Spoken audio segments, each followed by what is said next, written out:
President Trump says he's making progress with Mexico on trade. Roll tape. We have had very good sessions with Mexico and with the new president of Mexico, who won overwhelmingly, and we're doing very well on our trade agreement. So we'll see what happens. We may do separately with Mexico, and we'll negotiate with Canada at a later time.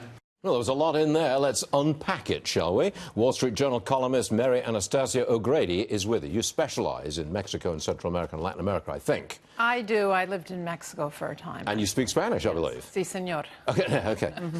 Just call me Stuarte.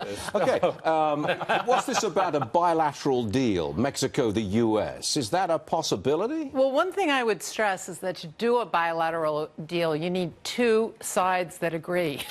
And Mexico has already said that it's not interested in a bilateral deal. It thinks NAFTA is working pretty well, and the three countries together and the comparative advantages of those three countries are important to NAFTA. So I'm not sure why the president is saying that, except that that's something that he has dreamed about. But they haven't given any indication that they're on sides for that. The good thing that's happened is that the new president-elect has said that he's in favor of renegotiation and he'd like to have it done before he takes office in December.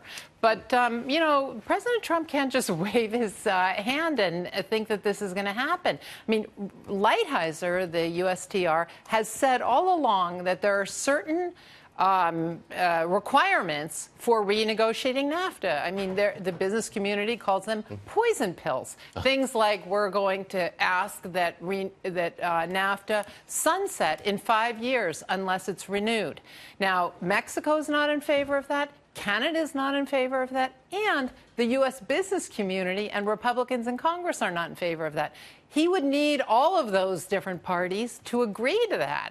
And, you know, don't forget that when Justin Trudeau was ready to negotiate with the U.S. about this dairy problem that Canada has, he says that he got a phone call from Mike Pence that said, don't bother coming unless you agree to the sunset provision. And, of course, Justin Trudeau did not come. What's cold water in Spanish? Agua fria. Agua fria. You just chucked agua fria over any idea of a bilateral U.S.-Mexico trade deal. One more issue for you. We're told that Mexico's president-elect is considering legalizing drugs. All drugs is what I heard. That sounds kind of extreme. Is there any truth in there? Well, I mean, I think what Mexico's new president is saying is that you have a huge demand for drugs in this country. And because there's prohibition, it means that all the people who consume drugs in this country put the money into the pockets of criminals. By definition, it has to go into the pockets of criminals because it's illegal.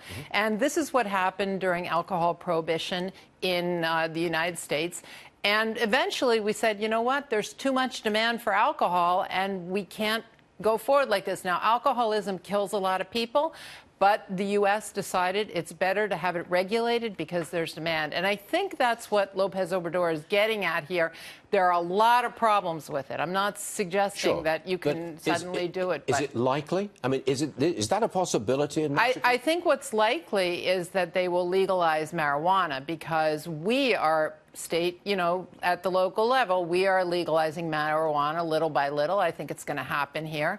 Legalize and regulate it. It shouldn't be just allowed to, you know, go unregulated, but legalize and regulate it. And I think they will try something similar. It won't solve the problem because the real money is in the cocaine and in these synthetic drugs. And so that's a much bigger nut to crack. And heaven forbid that they legalize those kind of drugs as well. That's my opinion. I mean, I just don't see that. Yeah, the thing is that this is a demand problem. It's not a supply problem. And so as long as you think that you're going to somehow solve it by somehow getting, you know, killing off supply, which we've been trying to do for 70 years and it has not worked, I think that you're going to continue with these problems of violence. Mary Anastasia O'Grady, thank you very much for joining us. De nada. Stuarte. Estuarte. I like that. What is it? Is it Estuarte? Sí, Estuarte. Whatever you say. Oh, boy. That means we're coming to break. We could have trouble. And your philosophy is Estuartismo. Mary, thank you.